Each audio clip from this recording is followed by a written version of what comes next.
Insulin కి సంబంధించిన సమస్యలు ఇన్సులిన్ రెగ్యులేషన్ వల్ల వచ్చే ప్రాబ్లమ్స్ గురించి మాట్లాడదాం sir. World's capital diabetics India పేరు తెచ్చుకుంది. అంచనాలు చెప్తున్నాయి 2047 కల్లా డబుల్ అయ్యే అవకాశం ఉంది.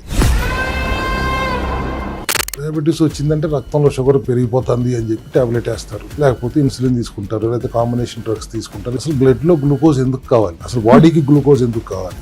సెల్ హెల్త్ లో ఉన్న ఇన్సులిన్ సెన్సిటివిటీని పెంచే సప్లిమెంట్ బెర్బెరిన్ లాంటి సప్లిమెంటరీ సపోర్ట్ తీసుకుంటూ అన్ని ఫంక్షన్స్ సెల్యులార్ లెవెల్లో సరిగా పనిచేయాలంటే ఆక్సిడేటివ్ స్ట్రెస్ రాకుండా ఫ్రీ రాడికల్స్ నుంచి వచ్చే ఇబ్బందిని ఎదుర్కోవడానికి కావాల్సిన మైక్రోన్యూట్రియంట్స్ అందిస్తూ అది multivitamin, omega 3, C vitamin, D3, K2 combination, coenzyme Q10, black seed oil, ఈ సప్లిమెంటేషన్స్ మాత్రం కంపల్సరీ. గట్ మైక్రోబయోమ్ స్ట్రాంగ్ గా ఉండాలంటే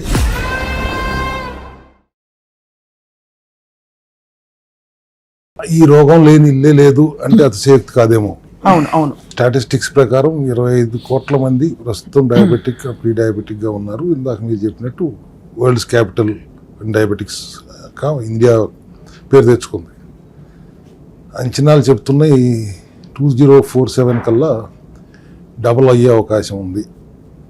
if it is continuing like this only. అంటే అసలు డయాబెటీస్ అంటే ఏంటి అందరికీ తెలిసింది. ఇన్సులిన్ సరిగా ఉత్పత్తి కాకపోవటము, లేదు సరిగ్గా ఉత్పత్తి అయిన శరీరం వాడుకోలేకపోవటం వల్ల వచ్చిన ఒక దీర్ఘకాలిక సమస్య. డయాబెటీస్ వచ్చిందంటే రక్తంలో షుగర్ పెరిగిపోతుంది అని చెప్పి టాబ్లెట్ వేస్తారు, లేకపోతే ఇన్సులిన్ తీసుకుంటారు, లేకపోతే కాంబినేషన్ డ్రగ్స్ తీసుకుంటారు. ఇదంతా మనకు తెలిసింది. అసలు బ్లడ్ లో గ్లూకోజ్ ఎందుకు కావాలి? అసలు బాడీకి గ్లూకోజ్ ఎందుకు కావాలి?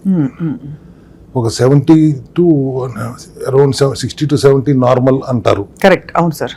అలాగే హెల్దీ పర్సన్ కార్బోహైడ్రేట్స్ బాగా రిచ్గా తినేసిన తర్వాత కూడా గ్లూకోజ్ని కంట్రోల్ చేసుకోగలుగుతున్నాడు అంటే అబౌట్ 140 వరకు కూడా రేంజ్లోనే ఉంటున్నట్టు లెక్క. ఈ 70 ఎందుకు కావాలి? సరే 140 దాకా ఉన్నా కూడా వాడుకుంటుంది. ఈ 70 ఎందుకు కావాలి అనే దాని మీదకి వస్తే మన బాడీలో కొన్ని ఆర్గన్స్ ఖచ్చితంగా గ్లూకోజ్ మెటబాలిజంలోనే ఉండి తీరాలి. For example brain, central nervous system, retina, ఇవి కంటిన్యూస్ గ్లూకోజ్ ఫ్లో అవసరం.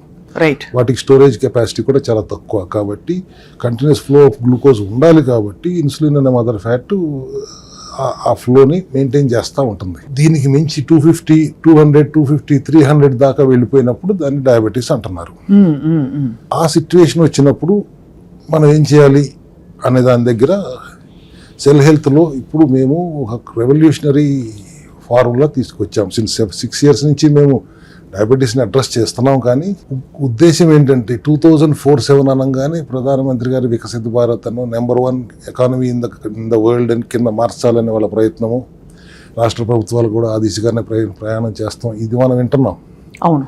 అది #1గా మారుతుంది. ప్రస్తుతం నెంబర్ 4లో ఉంది అని economy wise.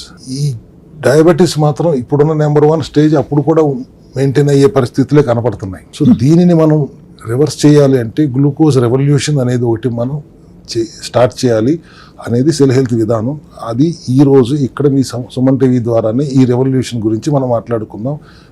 The aim is by 2047 we should bring India to #4 అంతే ఇన్ డయాబెటీస్, నాట్ #1లో.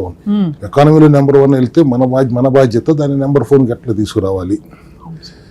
కడుపు కట్టేసుకుని కొబ్బరి నూనె తాగేసి గ్లూకోజ్ ఉన్న ఆహారం తినకుండా మా సెల్యులార్ మెటబాలిక్ న్యూట్రిషన్ మొదట్లో ఎక్కడైతే స్టార్ట్ అయిందో దానివల్ల రిజల్ట్ వస్తాం మేము గమనించాం. తర్వాత ఆపేసిన తర్వాత మళ్ళీ రివర్స్ అయిపోవటం కూడా కొన్ని కేసెస్లో మనం గమనించుకుంటూ వచ్చాం. కాబట్టి రీసెర్చ్ ఇట్లా కాకుండా ఇంకేంటి మెకానిజం అనేది మేము రీసెర్చ్ చేసిన తర్వాత ఇప్పుడు ఒక 60-70 మంది పేషెంట్స్కి ఆ రిజల్ట్ సరిగ్గా వచ్చిందని తెలిసిన తర్వాత yes, now we have the correct protocol. దీన్ని దేశవ్యాప్తంగా తీసుకెళ్ళాలి. అది ఈ రోజు ఇక్కడ సుమన్ టీవీ ద్వారానే మొదలవ్వాలి. కొద్ది ఇంట్రెస్టింగ్ సబ్జెక్ట్ కాబట్టి కొద్దిగా ఎక్సైటెడ్ గా మాట్లాడుతున్నాను. ఈ గ్లూకోజ్ రెవల్యూషన్ అంటా నేను. Let us take this glucose revolution across the country. ఇక్కడ ఒక్క తెలుగు రాష్ట్రాల్లోనే పరిమితం అవ్వకుండా టోటల్ భారతదేశం అంతా ఇది ఈ ప్రోటోకాల్ అర్థం చేసుకునేలాగా మనం చేయాలి అనేది నా ఉద్దేశం. కడుపు కట్టేసుకుని మీరు అన్నం తినకుండా, పప్పు తినకుండా, పాలు తాగకుండా, పంచదార, తేనె, చింతపండు, స్వీట్స్, ఫ్రూట్స్, కొబ్బరి నీళ్లు, దుంపలేమి తినకుండా, ఏమీ తినకుండా మీరు ఒక 90 రోజులు 100 రోజులు ఉంటే మీ షుగర్ లెవెల్స్ తగ్గుతాయి.